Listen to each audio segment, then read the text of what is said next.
All right, so here we're looking at unwitting mythologies, how history intersects with and becomes myth, and vice versa. So, this is something interesting, I think, in how consciousness functions. There's a blending of the archetypal realm or the mythological realm with the historical realm. This gets really back to the root and foundation of what the large portion of this work has been.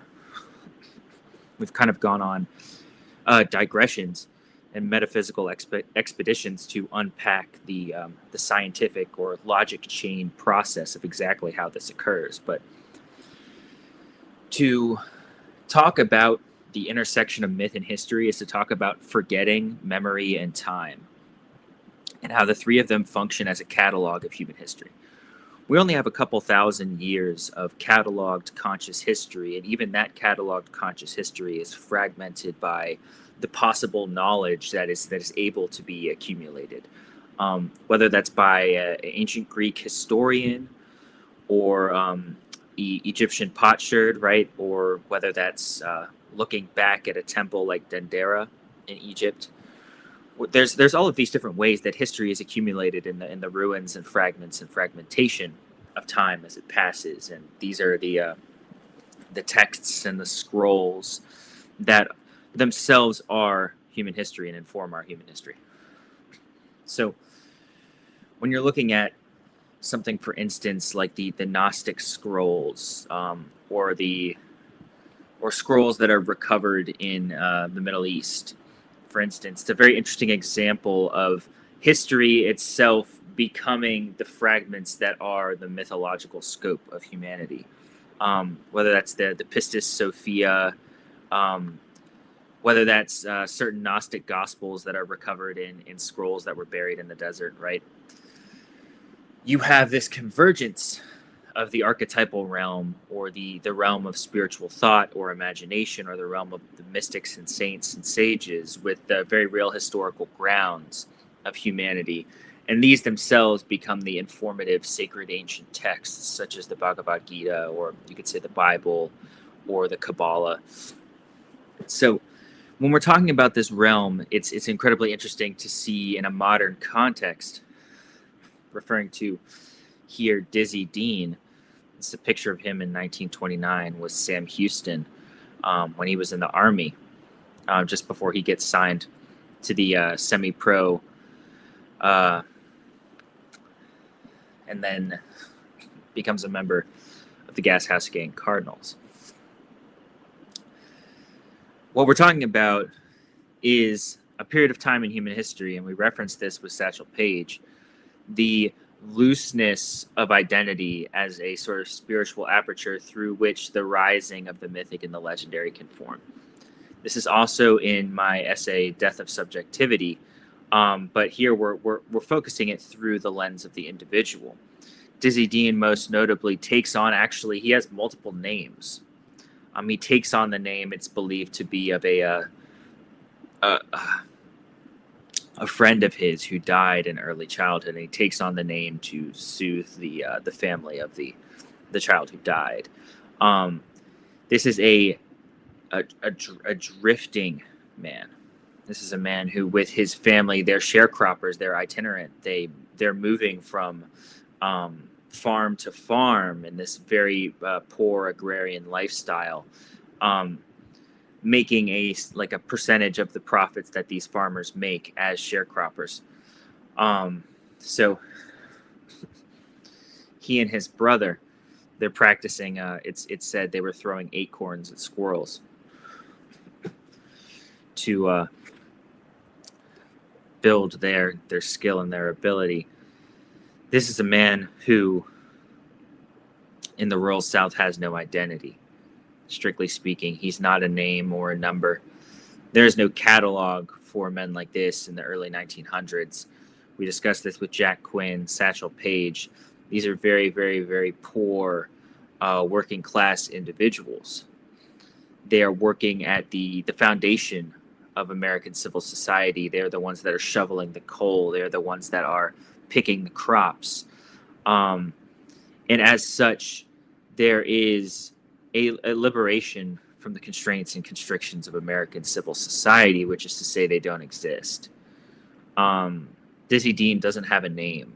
It doesn't matter when he's born. It doesn't. None of these things. He doesn't. He is so poor that he has nothing and he is nothing. Again, Jack Quinn, Satchel Paige, Jake Daubert. We've kind of been on this trajectory of understanding the early 1900s existential subjectivity of extremely poor working class men, many of whom were immigrants, many of whom were the sons of slaves, such as Rube Foster. We're cataloging this development of subjectivity and the adjunct to it, which is actually a much deeper root and substratum, which is the emergence of the mythic identity. You could also say this is the emergence of the soul or the emergence of the higher self. What is required in a way is that, not in a way, in reality, is that the entire identity is stripped down to its essence, to its fundamental. Here you have Dizzy Dean. This is when he was believed to have gotten his nickname in 1929 with Sam Houston. He's pitching, and the opposing manager, he's just mowing down the hitters. They said the opposing manager supposedly shouted, "Knock that Dizzy SOB out of the box, right? Knock him out of the game." And they just couldn't do it, and that's where he got his nickname, Dizzy Dean. This is also important. The conventions of naming, right? The idea that he took on the identity of, quite literally, his dead childhood friend, the initial name, and then again he gets another nickname, which tears him further away from this idea of this birthright or supposed truth of his identity. Just the same as being itinerant sharecropper for his entire life as a child. This is a man who never finished or even got an education. But yet through this, right, he becomes this incredibly successful, probably marks most powerfully the most important era of baseball history in many ways, which is the Depression era of baseball. Barnstorming with Satchel Paige. 1934 Gas House Gang Cardinals. He captivates an entire nation with his personality, his skill, and his ability. You're looking at someone who is entirely self-identified. This is a man who, through being nothing, becomes something that's transcendent of history, and this is precisely what the mythic identity is. And this again also applies to the Bhagavad Gita, or let's say the Gnostic Gospels, which were recovered in the desert sands. You're looking at something which intersects with a realm that is necessarily higher than the material plane. So when we look at Dizzy Dean as a mythic figure of baseball history, of course, his 30 win season in 1934, Gas House Gang Cardinals, his career as a broadcaster, where he invents all of these very just different, like, fascinating terms and ways of describing the game, which again are a tribute to his self-creative aperture or lens of perception, his way of being. In a lot of ways, it reminds me of Red Barber, the broadcaster, who takes this kind of poor agrarian Southern mannerisms and his creative poetic impulse. I think he was related to a pretty well-known poet, actually. And he combines it and creates this whole lens of perception as to what is occurring in baseball, what is baseball.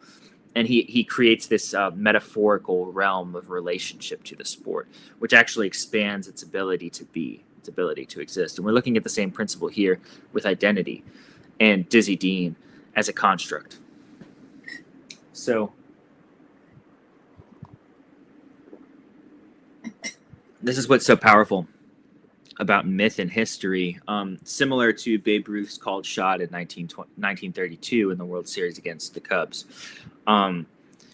You have this thing that is happening, and I'll say right in the early 1930s, with this extreme Depression era descent of the collective social aperture, right, on the onset of World War II, the total collapse of the economic system.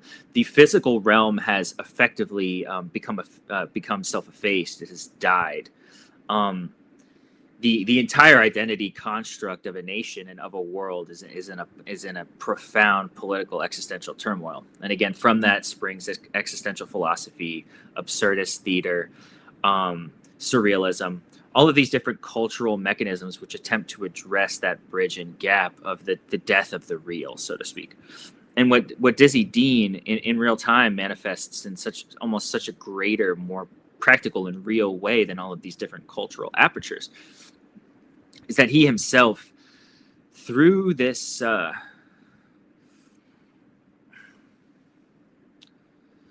confluence of historical circumstance, his ability and his innate character, which rises through this indeterminate, blasted out wasteland of political identity, both in terms of American political identity and the existential identity of humanity at large at this period of time, which is to say the early 1930s. You have this man, right, who through his creative sui generis personality, right, through his innate beingness,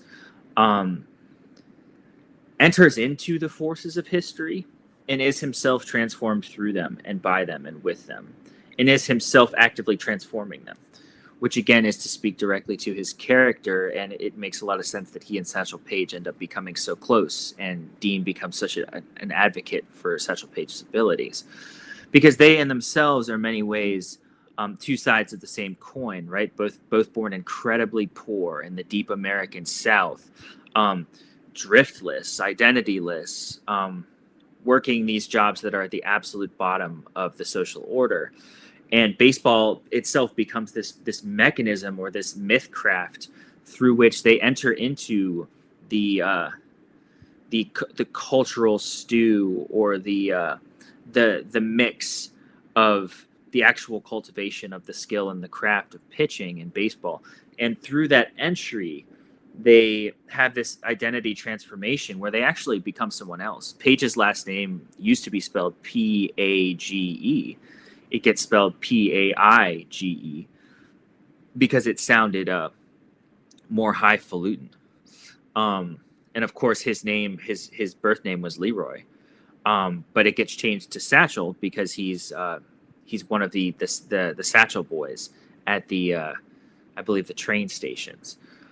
So you see here, there's this this identity fracture which occurs specifically through the name, which is continually being admixed and reorganized and reconstituted and reconstellated. So it's actually, the name itself is a symbolic mirror to the profound identitylessness of this period of time in history for these poor black and white children in the 1900s American South, where they don't exist. For Satchel Paige and other black children in their early 1900s in the American South, the census was a huge issue. They're not cataloged, or they're not constituted as individuals within this larger empirical construct of knowledge and information, which is the American Empire proper.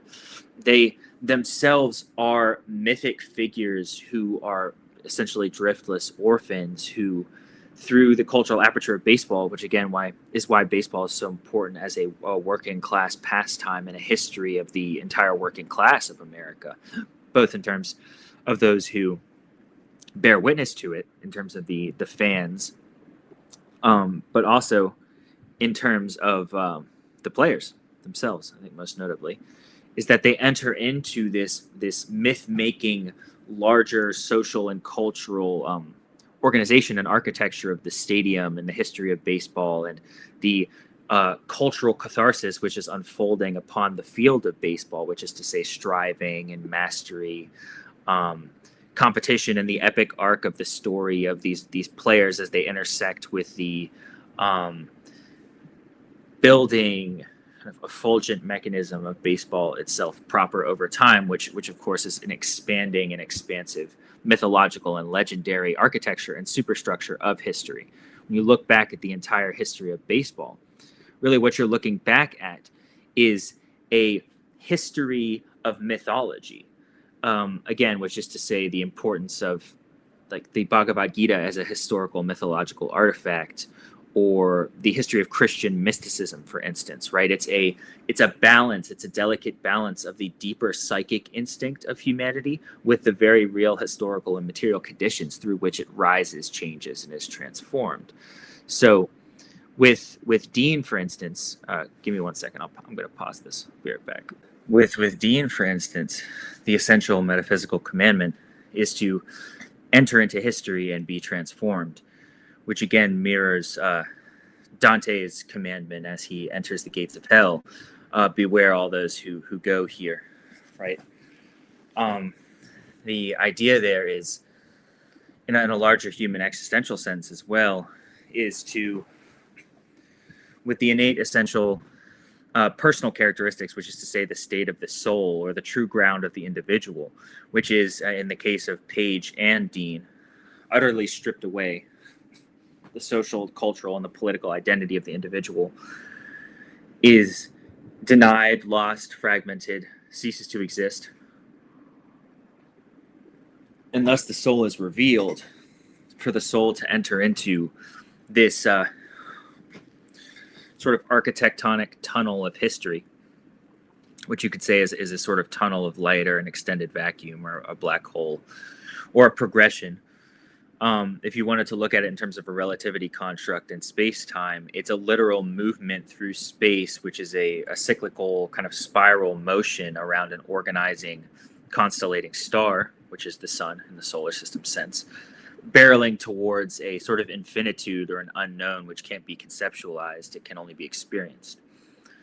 With Dean, the profound moment is the stripping of his self down to the utter garments of the soul, which again is mirrored in the myth of Inanna in the Sumerian context, probably in the most profound way that has ever been depicted historically, of the necessity of the stripping away of the worldly garments down to the essential soul, right? It's stripped down into the basement of hell.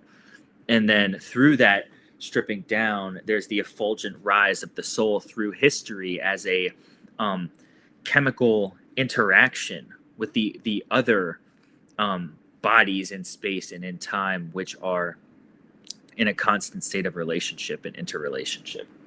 So this is it's a very profound and kind of essential state of relation if you just drill it down to pure physics, but you add in a metaphysical understanding of exactly what's happening there. There's a chemical reaction that's occurring at the level of the constitution of the individual through this space-time relationship.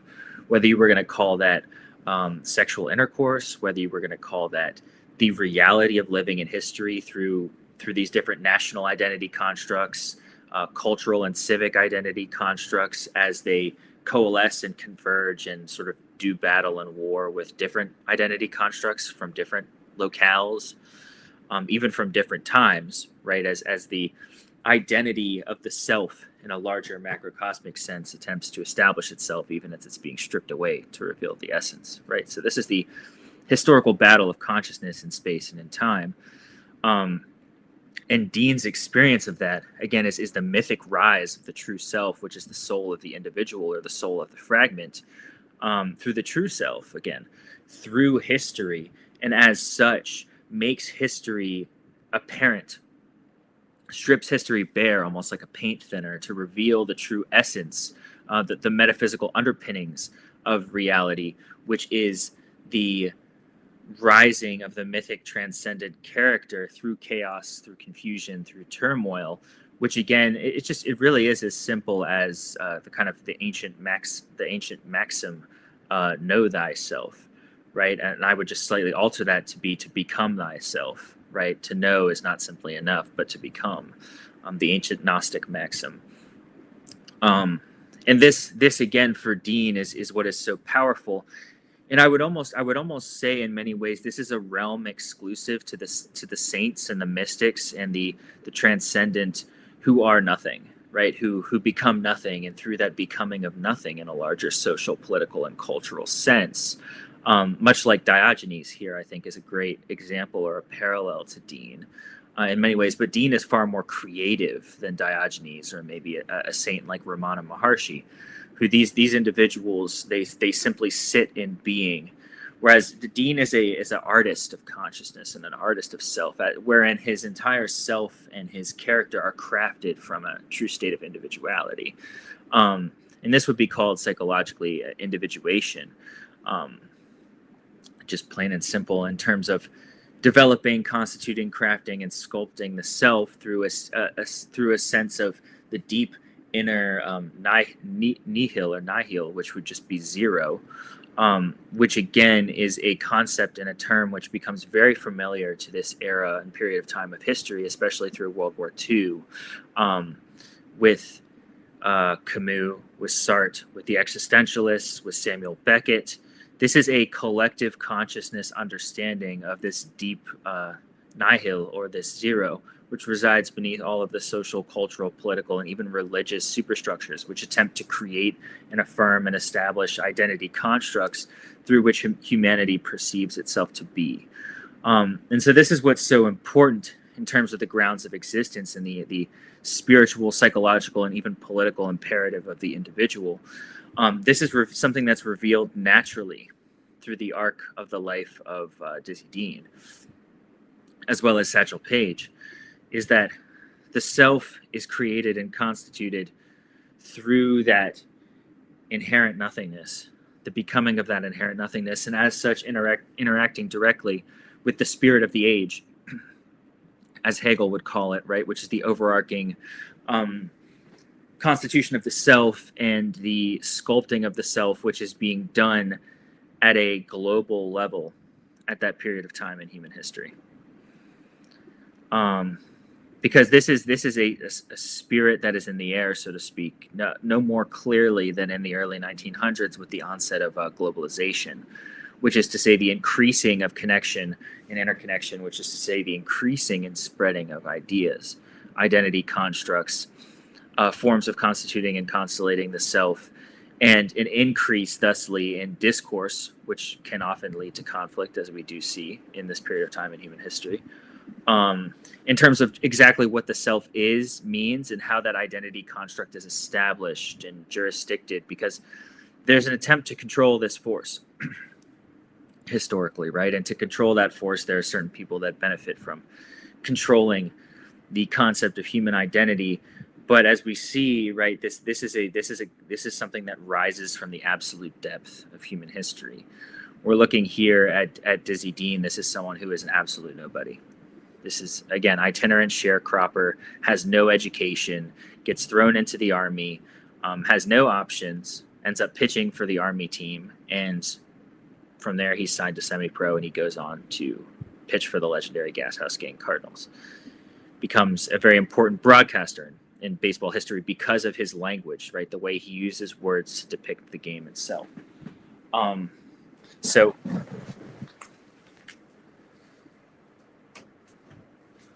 with this self-construction, we're not even looking at something that's conscious necessarily, right?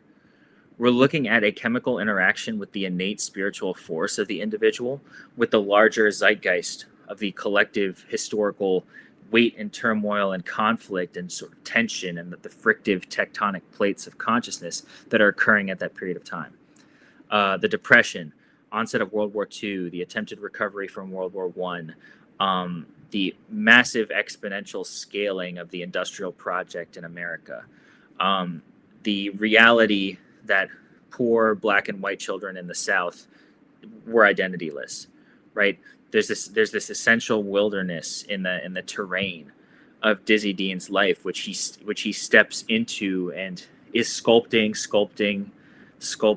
molded by, crafted by, and from that emerges this radical self, is probably the best way to describe it, in terms of a self that is not determined by these kind of conventional forces of name and birth and time and location and maybe identity as it pertains to job, right? You get a deeper spiritual sense of Dizzy Dean as an individual who is crafting and sculpting and creating reality and relating to it in existence from behind and beyond the veils of these social political constructs, which inform and conform most lives in the larger mechanisms of the ages of civilizations, as well as religions, et cetera, et cetera. These are constitutions of the self which exist at a more macro scale of the culture, the constitution of the political individual by the empire or the civilization, to which there is this degree of conformity. Um, Again, with Page and Dean, totally itinerant, um, vagrant nothings, effectively, right? And I'm not saying this in a pejorative or derogatory way. The precisely the nothingness and the zeroness of Page and Dean is what allows them to create and surmount literally from the soul and engage with the human archetypal project and process of becoming as an existential problem, as an existential reality, foundationally. And as such, they actually become mythic figures of and in history. And this is what's so critical. And we talked about this a little bit with the Mickey Mantle essay. And it's extremely important that Mickey Mantle is born in the American South, very poor as a miner, right? There's a quality of this presence and this absolutely kind of almost existential necessity of this working class existence, which especially as it pertains to American baseball in the early 1900s, is itself the wellspring of this incredibly profound mythic history of the existential individual, to and with which we barely have any access to that anywhere else, in terms of just how meticulously this history has been cataloged and how clear and radically apparent it is through the meticulous cataloging of the history of baseball as a cultural aperture or a lens of perception for the American spiritual and psychological consciousness of self and of meaning. So when you look at this elsewhere, and I've alluded to this, is that you really only have access to this kind of profound mythic consciousness in the fundamental grounds where it's presented elsewhere, which is to say, just Perseus or Hercules, which again, these are mythic figures. They're not necessarily being supposed to be historical figures. Again, Christ, there's this ground that we walk in terms of our understanding of, are these figures actually historical? To what degree are they quote unquote real, right? There's this breach between the mythic realm of the archetypal constitution and constellation of the soul and mapping that onto the real historical reality of humanity itself and the historical unfolding of humanity. So you have this dialectical tension, which is yet to be resolved historically, of what is the real meaning and purpose of humanity and human existence on an existential level. How does it unfold, and how can we verify that, right? How can we know that? But through figures like Dean, I think in particular, through Dizzy Dean, you can see this mythic unfolding happen, and it's almost incontrovertible. It's not something that can be debated because it's literal historical process that you're witnessing. The unfolding of a self and a soul in a world which, in many ways, it may have been called to be reduced to zero, right? Again, which is a spiritual state of consciousness, of primordial negation, through which the existential primordial natural self can rise above and beyond and through and beneath all of the different cultural, social, political apertures and lenses, which are really just constraints and constrictions on the essential primordial self. And that baseball itself for Dean becomes this medium of transformation and medium of the transfusion of the essential primordial identity through which it can be expressed. Much the same as maybe you have someone like Van Gogh, who effectively invents a new genre or a new medium or style of painting, or artistry, right? There's this necessity of the primordial self to emerge, but there must be the tools, right? There must be the prosthetics, there must be the technology and the technique through which that primordial self can be expressed and thus change history and change time and reveal through history and through time the essential primordial self, which is native to the universal and native to the universe itself, which is the mythic project of all of history, which is the mythic project of all of history's civilizations and religious contexts and constitutions, all of which are striving towards the revelation of this primordial self, which is true being through the lens of becoming, right? True being through the lens of time, right? The revelation of the truth, which is the truth that's buried beneath the perceived strictures and constructs of the human, right? What is the deeper truth? What is the deeper truth of all of existence and life and reality? So you have the necessity of this revelation.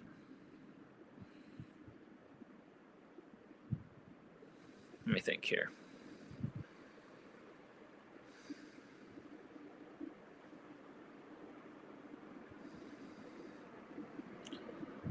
And I think to go back to the zero,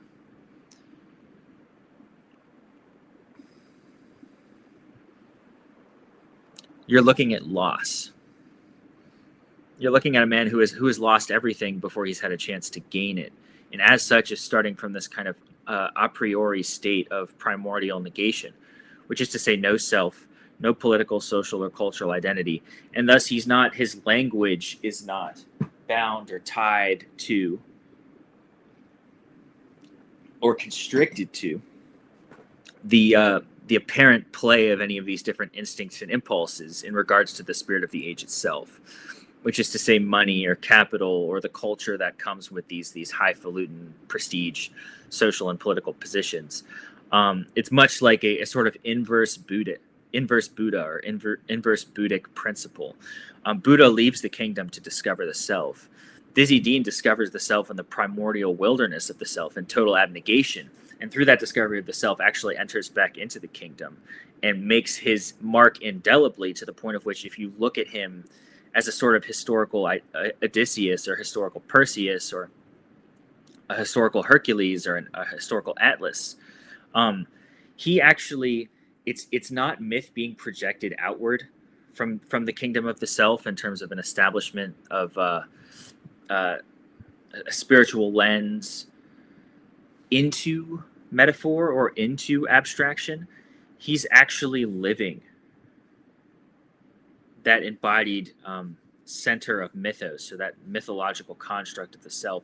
He's living it actively, perhaps consciously, perhaps unconsciously. I mean, we don't know to the degree of that. But he's living that myth construct. He's living that primordial realization of the self and identity in real time through the aperture of history, which is again a cataloged lens of baseball as a sport, as a historical context which changes over time. Publicly.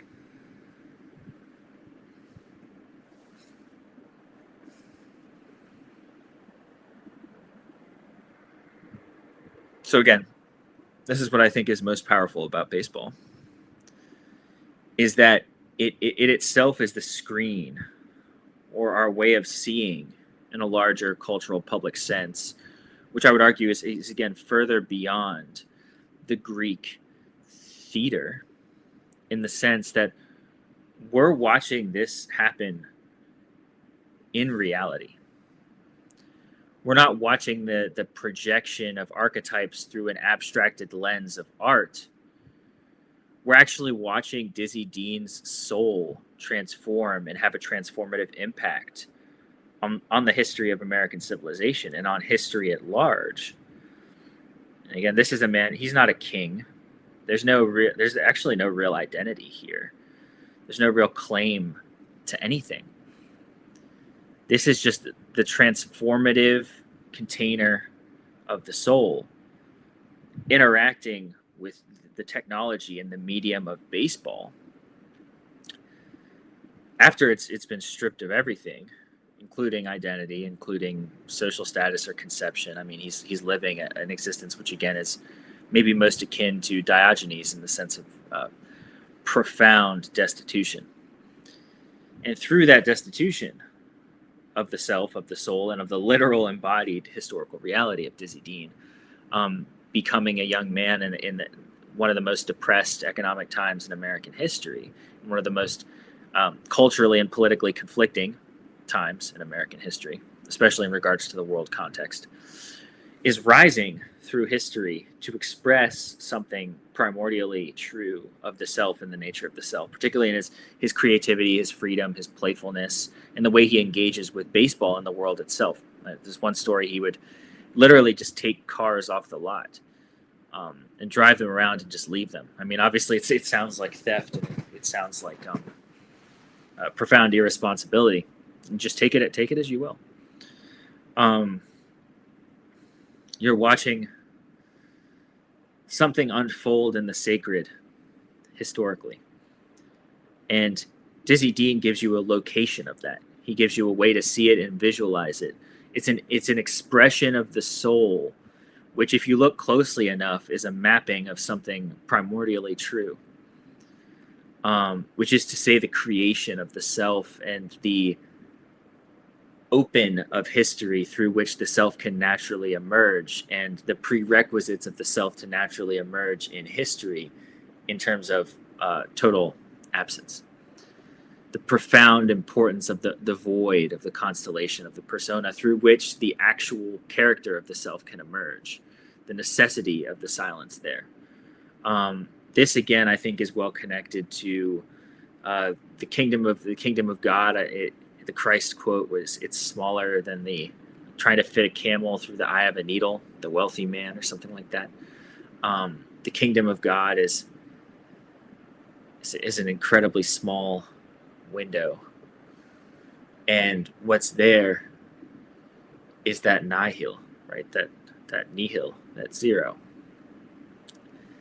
And for Dean to be that, to become that, to embody that, to inhabit that, and then this is very different than art, right? Because this is, again, it's not a projection.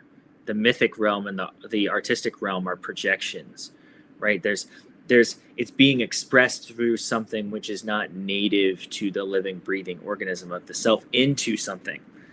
There's a transformation that's occurring literally in the alchemical container of Dizzy Dean himself, which is a transformation of the identity and a establishment through Dizzy Dean himself of the higher identity, which is the soul, being expressed directly and innately through the self as an aperture.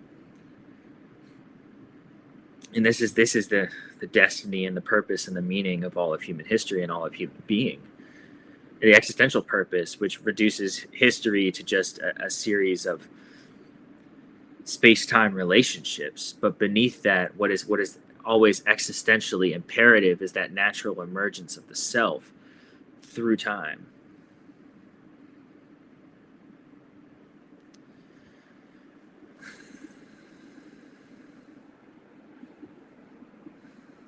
And he's living that in an embodied way. If you understand and feel that, it's baseball is the embodied way. There's an embodied pathway to inhabit that self physically, and it's not being projected into a expression that is beyond the body. It's entirely embodied. So again, when I gesture to maybe Ramana Maharshi or the Hindu saints or sages, this is, again, it's a direct embodiment, but the difference with Dean is that it's a active, athletic, physical embodiment, as in process, as in just engaging with the literal process of the nature of the organism and allowing that to move. Whereas maybe with a saint like Maharshi, it's just sitting in place. And the fascinating thing about self-realization there is you're kind of looking at two different visions of self-realization. And for Dean to be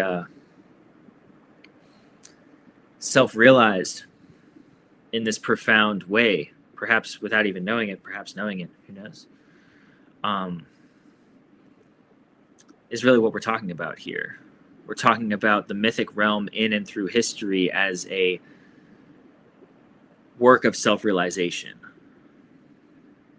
a work of clearing away the detritus of history and historical constructs and ideas and notions, and establishments which attempt to affirm themselves over and atop of the ground of the native self, and to allow the native self to emerge freely through time, right? Which is an ahistorical process, which is a timeless process. And history itself is almost the dross that needs to be cleared to allow the true self to emerge. But it is precisely through this engagement with history where there's this dialectical tension through which Dean's soul emerges most powerfully at this precise moment in time, which is 1934, Gashouse Gang Cardinals. It's a period of time of around 5 years from when he gets his nickname at Sam Houston. This is necessary.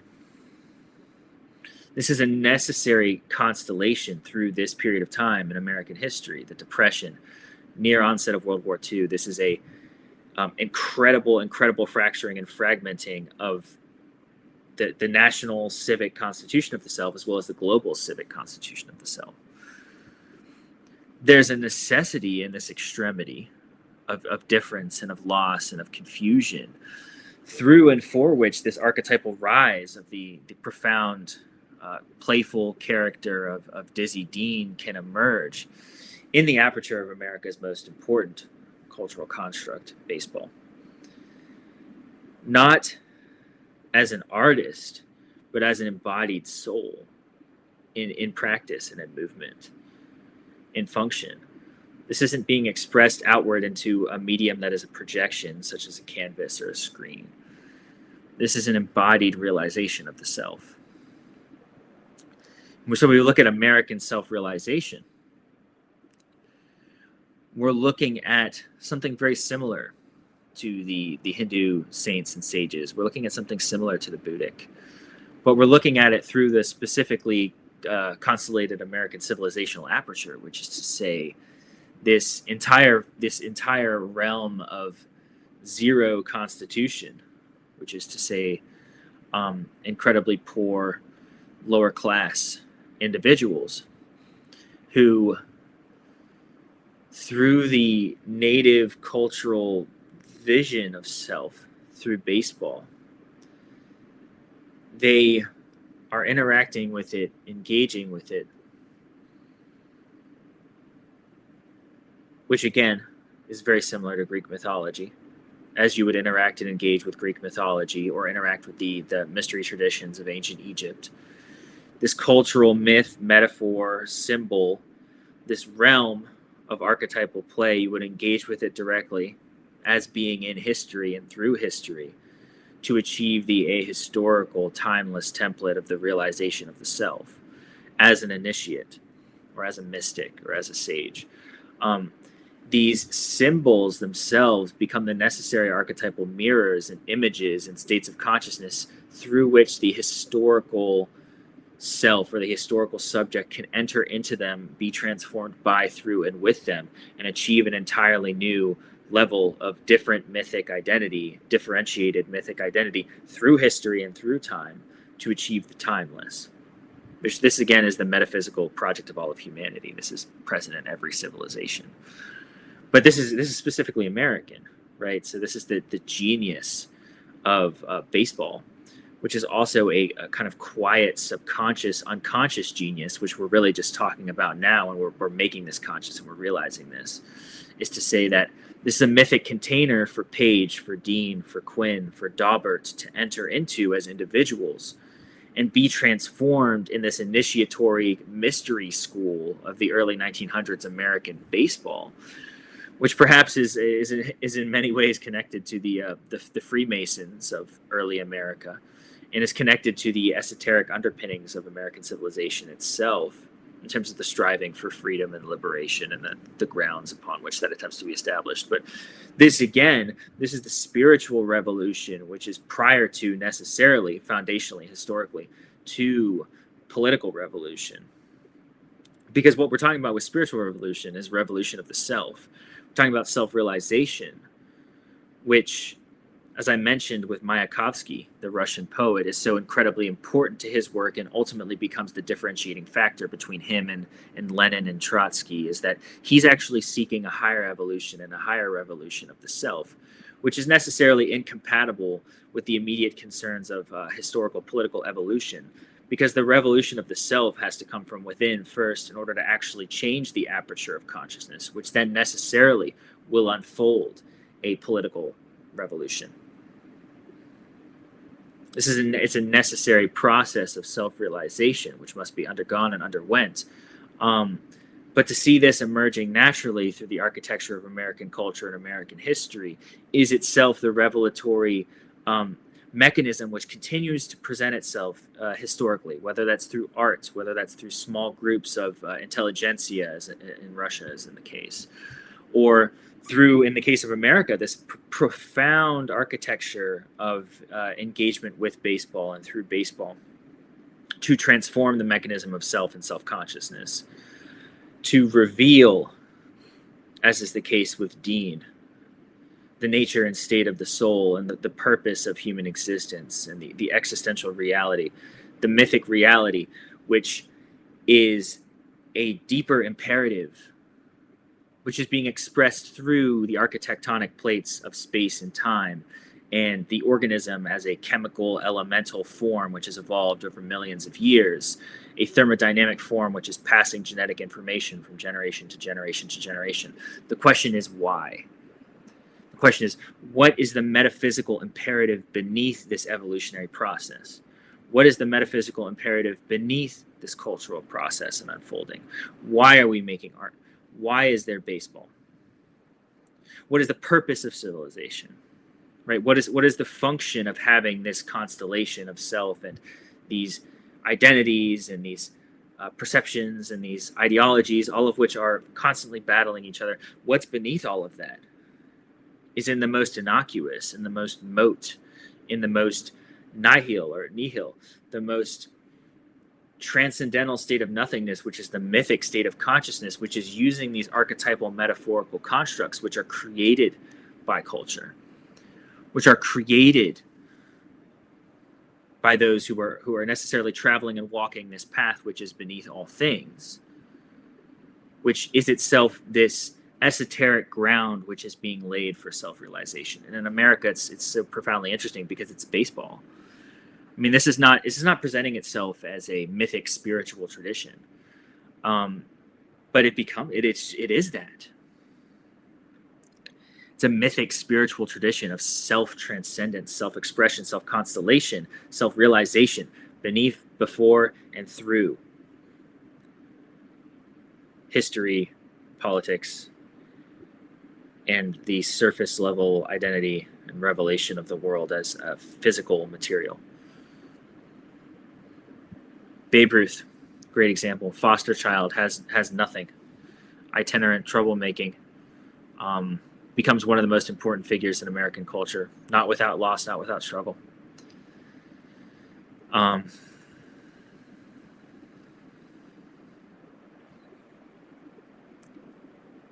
But this is the deeper purpose. So when we talk about Egypt, we talk about the mystery schools of Egypt, or Dendera, or the spiritual metaphysical science of Egypt.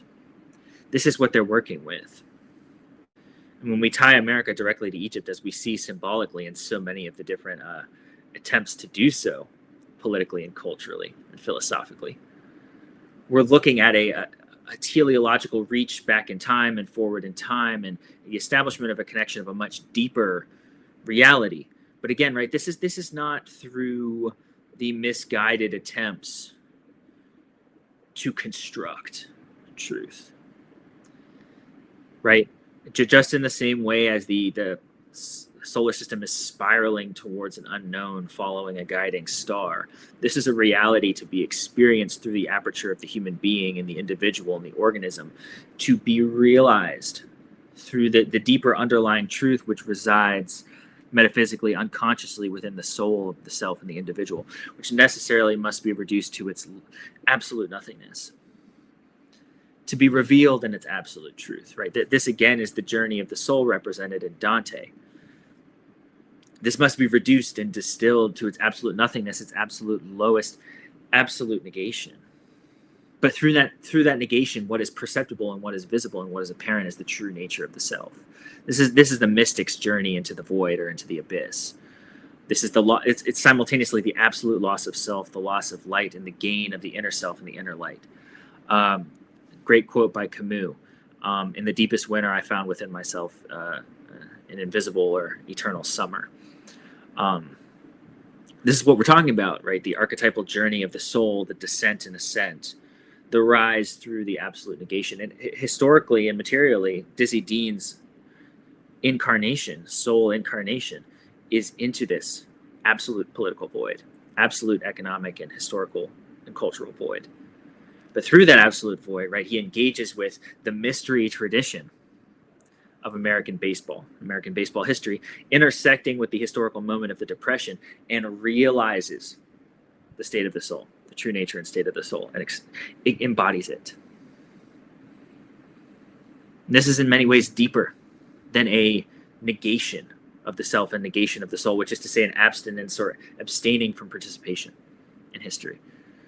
In many ways, it's deeper than saying that the absolute identity is myself, as opposed to the realization of the self and of the soul in the world, whatever that is and means. And that may mean the realization of the absolute being as the self.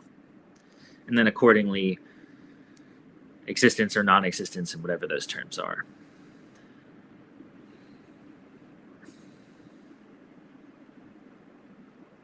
This is the realized project of the self and of the soul. And it's occurring through baseball. We've documented this multiple times. It's a pattern. It's more than just a pattern. It's actually the metaphysical, spiritual vessel of American history through which nothings enter and souls emerge. That's what I got.